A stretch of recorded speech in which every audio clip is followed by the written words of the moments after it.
Mwiriwe muraho murakomeye amahoro y'Imana nabane namwe turabashuje tubahaye ikaze nanone you are welcome here tubahaye ikaze kugira ngo mwongere muze mubane natwe kandi mwisange kuri YouTube channel yacu ari nayo yanyu yitwa Jesus Comfort Yesu araruhura cyangwa se Yezu araruhura. Tubahaye ikaze muri aka kanya rero we wakanze subscribe tuguhaye ikaze nawe utarayikanda ukande subscribe ukande kuri like ukande ku gatima rwose uduha agatima twereke ko twishimiye ndetse niba bishoboka wohereze n'abandi bantu like ariko irakenewe cyane like agatima kandi nukuri turabashimiye ko mukomeje kudukurikirana turabashimiye ko mukomeje kudukunda turabashimira urukundo rwanyu nukuri wowe wakanze subscribe wowe udukurikira wowe utwumva wowe twishimira nukuri turagushuje tuguhaye ikaze tuguhaye karibu hano you are welcome again. Uyu munsi rero tugiye kuganira ku mateka cyangwa se ku nkuru y'umuhungu wabayeho umuhungu wabayeho ariko aba mu nzu y'Imana. Ushobora kuba uzi nawe benshi bameze gutya babayeho nk'uko uyu muhungu yabayeho ni ukuri watwandikira watubwira cyangwa se ushobora no kuba ari wowe ukiyumva. Hari umuhungu rero nzi yari arashaje ariko ubu ntagakiro umuhungu yarashaje. Uwo muhungu ubuzima bwe rero bwagenze buti nibwo ngiye kubabwira. Yari umuhungu yari mwiza pe yari mwiza ku gihagararo ndetse rwose ari umuhungu wakuze yubaha Imana ari umugabo wakuriye mu nzu y'Imana ashaje neza avuga ubutumwa bwiza nta kibazo aba afitanye n'Imana ndetse n'abantu ari mu itorero afite n'imirimo ikomeye ariko arashaje pe. Inkuru y'uwo muhungu rero imeze ite ngiye kuyikubwira igufashe ndetse uzayifashishe n'abandi bantu.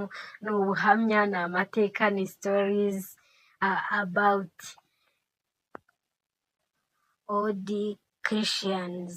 Ni inkuru z'abantu baba barabayeho. Ni umuhungu wabayeho gutya rero ngiye kubabwira. Umuhungu yarakuze akura mu nzu y'Imana abona ariho abona nta kibazo afite ariko agahura n'ikigeragezo gikomeye cy'uko atarazi papa we akibaza ati ariko ubuzima bwanjye bwagenze bigute ko ntigeze menya papa wanjye. Umunsi umwe aragenda abaza mama we ati se mama wanjye byagenze bite ko abandi bana bahamagara papa ariko njyewe nkaba ntazi papa wanjye, ese bimeze bite mama wanjye ko abandi bana bavuga papa wo mu ishuri ariko njye simbashe kumuvuga, ese byagenze bite? Umuhungu yahoranaga intimba n'agahinda yuko atarazi papa we yabanaga na mama we gusa. Mama we rero nibwo yaje kumubwira amubwira ati kera mwana wanjye umuhungu yamfashe ku ngufu sinanamuzi ntago nigeze mumenya ariko se koko mwana wanjye urumva nakora iki, urumva nagufasha iki kindi?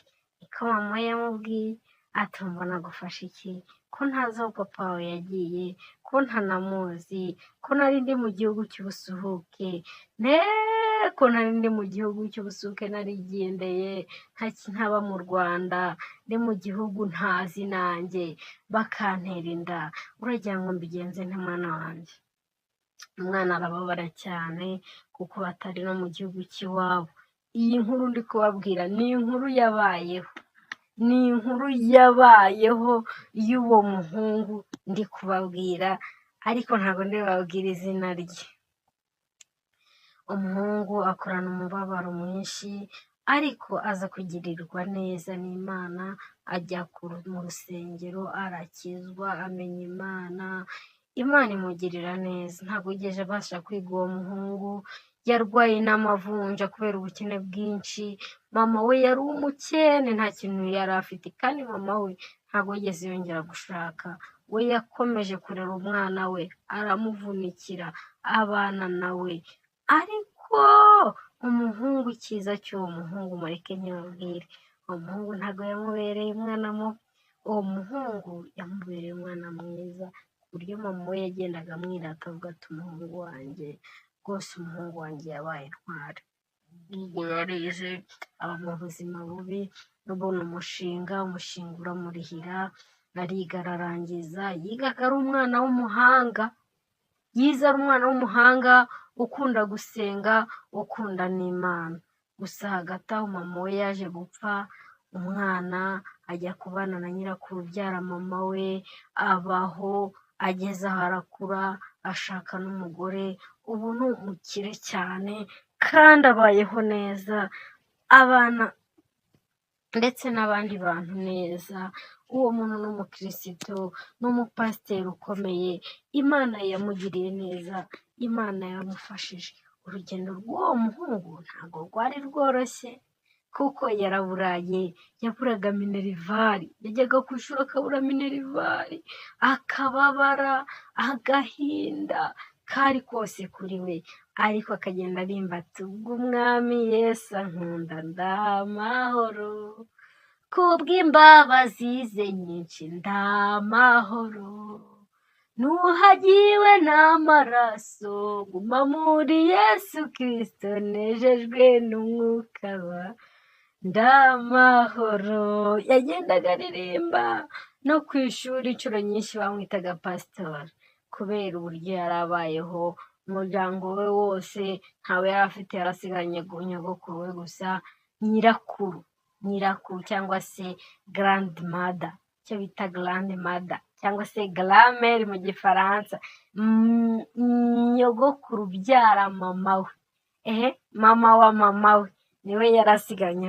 Bajya bagira ibibazo by'amasano, ubwo mbanyaga mbasobanurire neza mu byumve.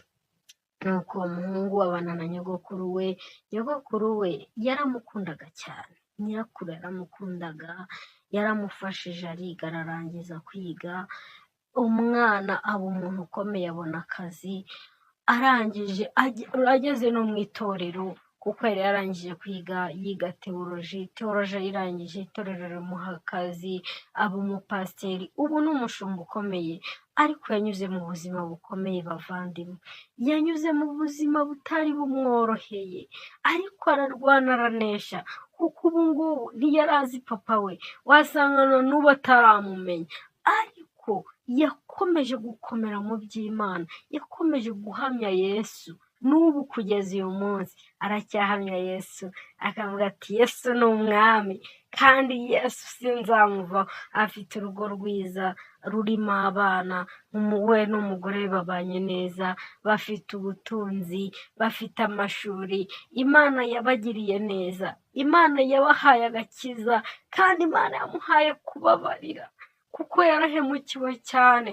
Ntazi umuryango wa papa we ndetse n'umuryango wa mama we barawishe, nta hantu na hamwe yavuga ati ngewe mfite iki uretse Kristo. Nawe iyo muganiriye inshuti zanjye aravuga ati ngewe mfite Kristo, ati kandi nzi ko ankunda, nzi ko ari umwami.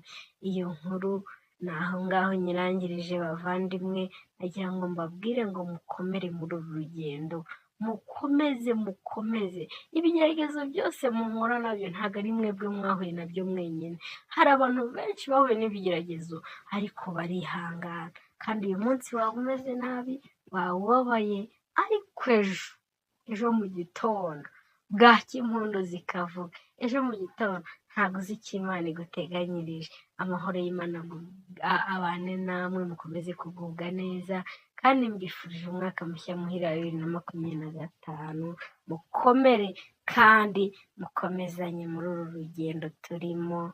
Murakoze. Thank you very much.